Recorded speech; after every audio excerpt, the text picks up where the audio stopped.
Kashoka Ngani, Caregivers wa Ack Kyanika 603, mzazi wa Mudhegu Alex.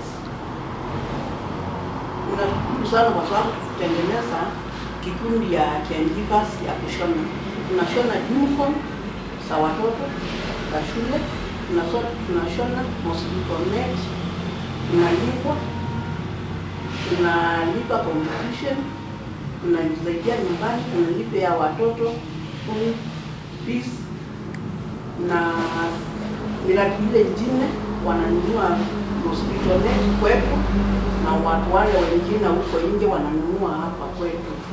Kwa hivyo karibuni sana mnunue net hapa kwetu 6 Ack Kyanika.